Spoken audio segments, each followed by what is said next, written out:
So, 2021, how was it for you?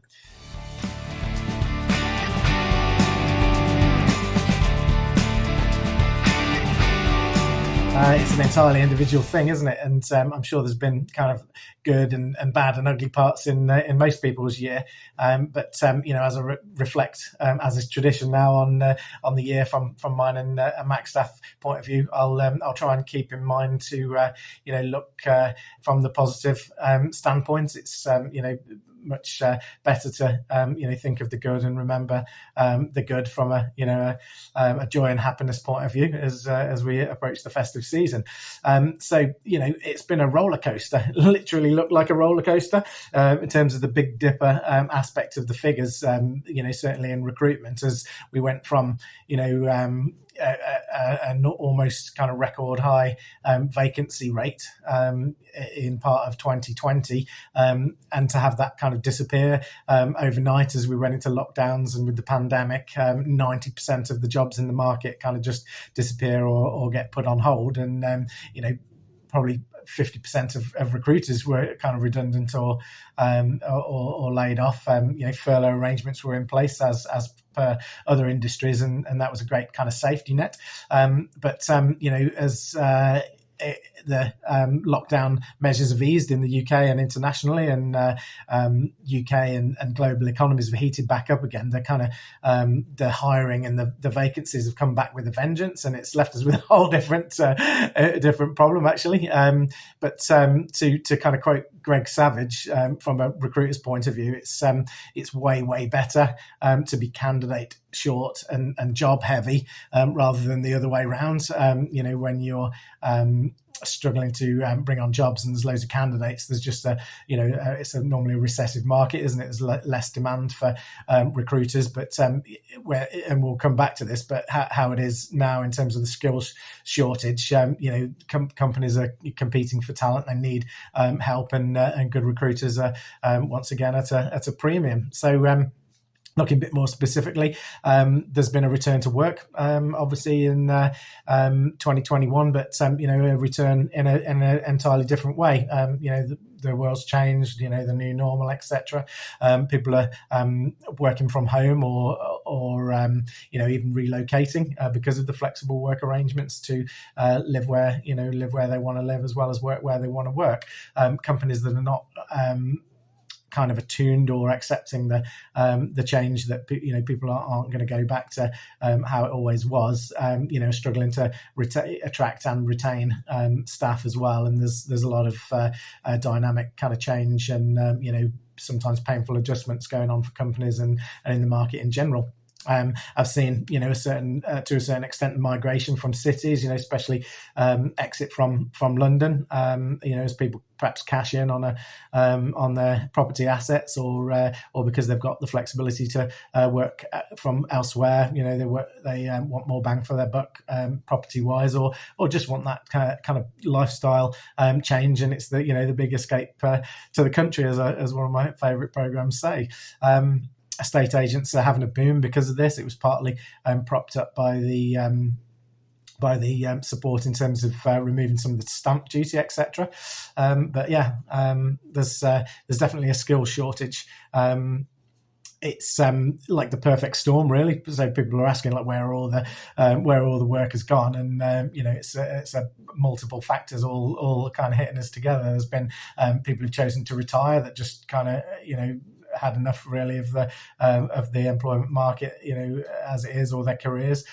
So if people don't absolutely have to or don't really need the money, then they're kind of standing on the sidelines at the moment of the employment market. There's been a certain amount of, and this has been well publicised, EU nationals, European nationals returning to home countries and that either can't easily get back to the UK because of travel restrictions, or for practical or philosophical reasons, they're just not coming back to the UK at this time. Maybe the currency's not kind of worth quite what it was back home, and things like that. There has been a certain amount of foreign exchange resets, and some industries are particularly struggling because people have, by necessity left the industry. Like chefs is a good example. As pubs and restaurants were closed, they've gone to, perhaps work in warehouses and things like that, and realise, hey, I'm getting more money for this. It's more sociable hours, and they're just not necessarily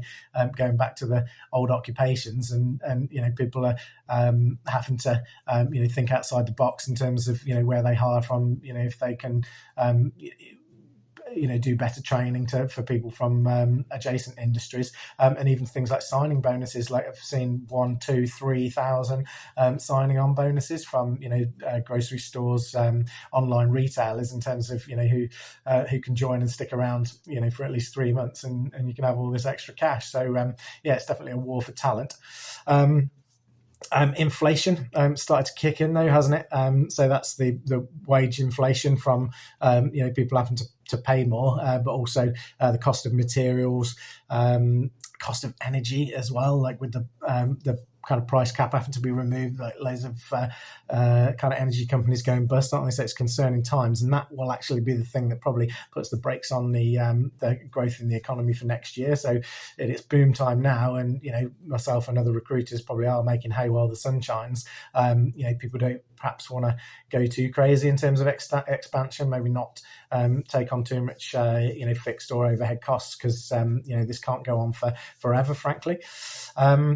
What else? There's the Great Resignation as well. It's kind of compounding this difficulty in hiring people, which kind of isn't actually as much to do with there being less job seekers in total, although it is a little less. It's to do with the fact that there's more vacancies and more companies competing for a similar amount of kind of resource in the market. This Great Resignation, as or so called, is because almost as a pent up kind of demand for a job change. People have noticed how they were perhaps treated by the recession, or just done a lot of reflection as to where their career's going. What about work-life balance? Where am I heading? And people are changing direction. Finally kind of leaving that job that they've perhaps been threatening to leave, at least in their mind, for a couple of years. So yeah, lots of change in the market, lots of kind of new priorities, and companies are to a certain extent kind of paying the price for how they've treated people if it wasn't great during the downtime of the recessions.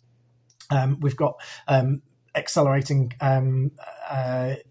change in terms of climate resistance or resilience, and sustainability and things like that. We hosted COP26 obviously in Glasgow, and there's some good I thought kind of messages and arrangements coming from that, but on the other hand, is it too little too late? Not sure.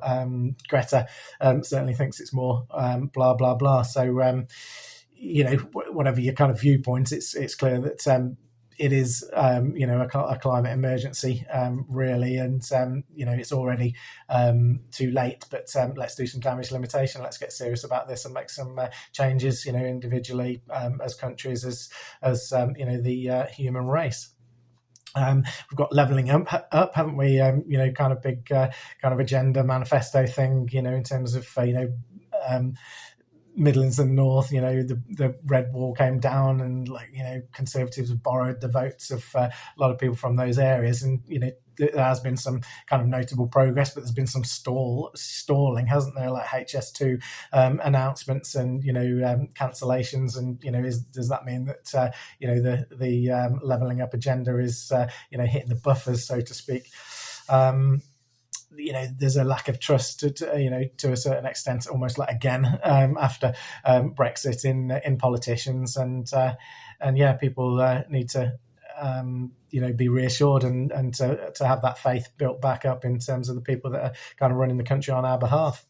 On a bright note, there has been hospitality and events returning, relative freedom for a number of months, in comparison to the full lockdown situation. So that's been great. People have enjoyed getting back together with friends, family, co-workers, and things like that. And having that human connection, which is so important for everybody. So that's all good, but not to be taken for granted. Obviously, with new variants popping up and things like that, I think we've gone from what was being billed as the beginning of the end of the pandemic to perhaps the beginning of the start of a whole new chapter. So we'll see. But whatever we're given, then I'm sure that we'll cope and hopefully thrive. In terms of businesses, the reputation and ethics of companies is increasingly under scrutiny. People are voting with their feet in terms of employers that they want to choose. People are spending their money according to company culture and values and ethics and things like that. And I think that's great. There's more of a desire to partner with and do work with and buy from companies with a social conscience. So that's a good sustainability difference. Actually, there's an increasing change in habits, but right from consumers to companies on the green agenda. I think that's to be supported, and it's kind of like we were saying from the COP26, kind of absolutely necessary as well. Decisions about what food we eat, literally kind of where and how we travel, is definitely kind of front of mind, and companies are concerned about their reputational risk, and there's been much more talk of as well as sustainability, but ESG, which is a phrase I probably hadn't heard of a year ago, of environmental sustainability and governance, and that putting the correct arrangements, including the financials, in place for ensuring business continuity and sustainability and ethics as well. So kind of in summing up, individuals and companies are thinking more and trying to do more in terms of doing the right thing. It's like the definition of integrity, isn't it? It's like doing the right thing even if nobody's watching, and there's some virtue signaling as it's called, if people kind of doing the right thing for the wrong reasons or for show, but do encourage people to think of the bigger picture, go ahead confidently, but kind of ethically and with empathy for your fellow human beings. And I wish you all the best for 2022 in work and in life and in business. If we can help you, obviously, in terms of all things recruitment, give me a shout at Macstaff, and speak to you soon.